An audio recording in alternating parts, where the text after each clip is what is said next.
దొంగోనికి చెప్పే లాభం అనేది ఎన్నడో వెనకటి ముచ్చట. ఇప్పుడు దొంగోళ్ళు చెప్పులు, చెంచాలు, బజ్జీల బండి కాడ బోండాలనుకుంటా షీప్‌గా ఆలోచన చేస్తలేరు. కొడితే బాజాప్తా బ్యాంకు సొమ్ముకే సూటి పెట్టి బరాబర్ లూటీ చేస్తుర్రు. దానికి 'ధూమ్' సినిమా రేంజ్‌లా ప్లానింగ్ తోని పనే లేదు. ఓ కారు తాడుంటే చాలు మా పనితనం చూయించి పైసలు గమాయిస్తామని నిరూపిస్తుర్రు ఇట్లా. అదెందో గాని మనం అక్కరుండి అన్ని ఆప్షన్లు కరెక్ట్ కొత్తి 500 అని కొట్టినా గానీ సారీ ఏటీఎం మిషన్ల పైసలైపోయినాయి అని చూయిస్తుంటది. అదే ఈ దొంగగాలు ఎత్తుకుపోయి ఏటీఎంలలో మాత్రం పక్కా పైసలుంటాయి. చూస్తుంటే బ్యాంకుల తానకంటే పర్ఫెక్ట్ లెక్కలు ఈ దొంగల తానే ఉన్నట్టున్నాయేమో మరి. ఒడిశాల తురగడియా మార్కెట్ కాడ రాత్రిపూట రప్పరప్పొచ్చి ఏటీఎం చోరీకి ఎగ్దం ప్లాన్ వేసిరి మసిబట్టం ఒక పోళ్ళు. ఇక వాళ్ళు వచ్చిన కారుకు తాళ్ళు కట్టి ఏటీఎం మిషన్ బర్ర బయటికి గుంజిరి. ఇట్లా మిషన్ బయటికి రాగానే తాడుతో అమాంతం అవతల రోడ్డు గుంజుకపోని చూసిరు గాని గాసరం గంగల కలిసి తాడు పుట్టుక్కున దిగింది. దాంతోని మళ్ళా వెనకకొచ్చి టీమ్ స్పిరిట్ తోటి ముగ్గురు కూడా ముద్దుగా మళ్ళా దానికి తాడు గట్టి తీరా బండి అని స్పీడ్ మీద వేసుకపోయారు ఇట్లా ఏటీఎం మిషన్. ఏం తక్కువ దగ్గర 200 మీటర్ల దాకా ఇట్లనే ఏడ్చుకుంటూ పోయిరట. అటెం కండున్న పైసలు తీసుకొని పరారేరట. ఇక సీసీటీవీ ఫుటేజ్ తీసి కేసు రాసి దొంగగాలం దొరకబట్టే పనులు ఉన్నారు పోలీసులు ఇప్పుడు. కానీ చూడురే, కస్టమర్లకు కష్టం కావద్దని సవలతుల కోసం ఏటీఎం పెడితే అదే ఏటీఎం దొంగలకు ఎనీ టైం మనీ మిషన్ లెక్క అయిపోయింది. అయినా గంత పెద్ద మిషన్ తాడుతోని గుంజితే సప్పుడు వస్తుంది, ఎవరన్నా వస్తే దొరికిపోతామన్న భయం కూడా లేకుండా అంత ధైర్యంతో వేసుకపోయిరంటే మరి ఎన్నొద్దుల సందిరెక్కి చేసిర్రో ఏం కథనో. కాళేశ్వరం ప్రాజెక్టు కన్నెపల్లి మోటార్ల పేరు మీద కాంగ్రెస్ కార్ పార్టీ నడుమ కామెంట్ల వారు నడుస్తూనే ఉంది. అవతల సైడు అధికార పార్టీకి వెళ్ళి ఒక్క మాట అంటే యువతలి ప్రతిపక్ష పార్టీకి వెళ్ళి 10-12 కౌంటర్లు వచ్చి పడుతున్నాయి. అదే ఫ్లోలా నిన్న సీఎం సార్ సీరియస్ గా మాట్లాడిన మాటలకు ఇవాళ కేటీఆర్ ఫైర్ అవుతుంటా రైతుల తిప్పలు తీర్చుకుంటా మా మీద వాడు ఏడిస్తే మంచిగా ఉండదు అనుకుంటే ఇగో ఇట్లా స్పీచ్ దంచిండు.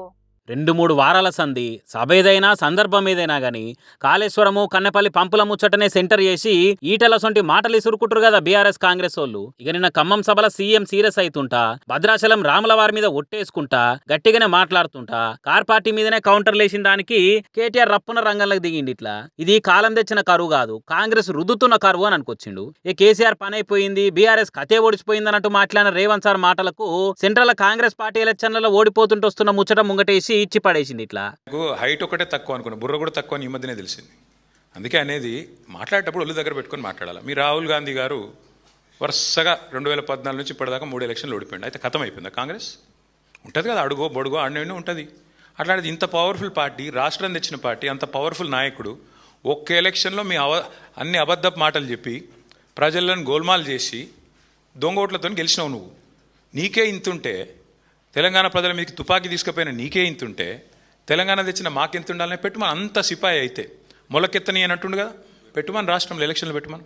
ఉప ఎన్నికలు పెడతాడా, జిల్లా పరిషత్ పెడతాడా, లేకపోతే మొత్తం శాసనసభ రద్దు చేసి అసెంబ్లీకి పోతాడా పొమ్మని. ఇక ఇదే ఊపులా బీఆర్ఎస్ బుర్ర తక్కువ రాజకీయాలను మాట్లాడిన మాటల మీద కౌంటర్ వేసిడు కేటీఆర్. కన్నెపల్లి కాడ మోటార్లు ఆన్ చేయమని రైతన్నలంతా రందిలుండి చెప్తుంటే రేవంత్ రెడ్డి చేసిన బుర్ర తక్కువ పని అనుకుంటా ఇట్లా అరుచుకున్నాడు. మొత్తం కన్నెపల్లి నుంచి నీళ్ళు ఎత్తిపోయాలని కోరుతుంటే పట్టించుకొని బుర్ర తక్కువ అనాలా, లుచ్చా అనాలా, ఏమనాలో చెప్పాలని కోరుతా ఉన్నా. పాత గురువు గారికి గురుదక్షిణ ఇవ్వడానికి మరి నీళ్ళు కిందికి వదులుతున్నావా, దేనికి వదులుతున్నావా అని రైతులు ఏదైతే అడుగుతున్నారో దానికి సమాధానం చెప్పే దమ్ములేని దద్దమ్మని ఏమనాలని నేను అడుగుతా ఉన్నా. పట్టిసీమలో పంపులు వాళ్ళకి అదే గోదావరి మీద కిందికి పట్టిసీమలో పంపులు జలాలను ఎత్తిపోస్తుంటే పక్కన ఆంధ్రప్రదేశ్లో రైతులు సంతోషంగా ఉంటే ఇక్కడ కన్నెపల్లి పంపోజ్కు తాళం వేసిన వాడిని బుర్ర తక్కువడనాలా, దరిద్రుడనాలా, ఏమనాలని నేను అడుగుతా ఉన్నా. ఇక మాజీ మంత్రి హరీష్ రావు పక్కా పార్టీ మారతాలని కాంగ్రెస్ వాళ్ళు కాన్ఫిడెన్స్ తో చెప్తున్నారు కదా, దానికి ఏమంటారని అడిగితే హరీష్ రావు గారు కేసీఆర్ గారు తయారు చేసిన ఒక సైనికుడు. కేసీఆర్ గారికి ఈ రోజు కాదు, పార్టీ ఆవిర్భావం ముందు నుంచి మరి ఒక రక్షణ కవచంలాగా అండగా నిలబడ్డ నాయకుడు. ఆయన మీద ఈ పుకార్లు ఎప్పటి నుంచో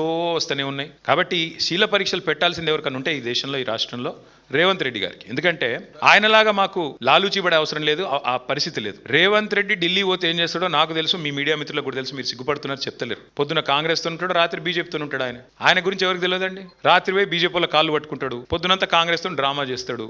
గాయన కూడా మాట్లాడతాడు హరీష్ రావు గారి గురించి, మా నాయకుల గురించి.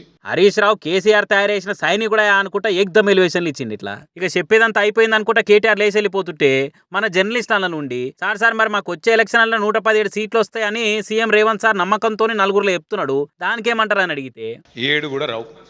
కాక 7 కూడా రావు. మేము ఇదివరకు కూడా చెప్పినా మళ్ళీ కూడా చెప్తాను, 117 కాదు 7 కూడా రావు. అది ఎప్పుడు ఎలక్షన్లు పెట్టినా కాంగ్రెస్ను ప్రజలు బొందబెట్టడం ఖాయం, మళ్ళీ కేసీఆర్ గారిని ముఖ్యమంత్రి చేయడం పక్క. ఇది గల రెండో అభిప్రాయం కానీ రెండో ఆలోచన కానీ తెలంగాణలో ఎవరికి లేదు. వామ్మో మోగ చూస్తే మొత్తానికి ఇప్పటి సందే ఎలక్షన్ వేడి కానొస్తుంది కదా. ఈ లెక్కన ఇంకా రాను రాజకీయాలు ఎంత గరం అవుతాయో, పార్టీల నడుమ పాలిటిక్స్ ఏ రేంజ్కి పోతాయేమో చూడాలిగా.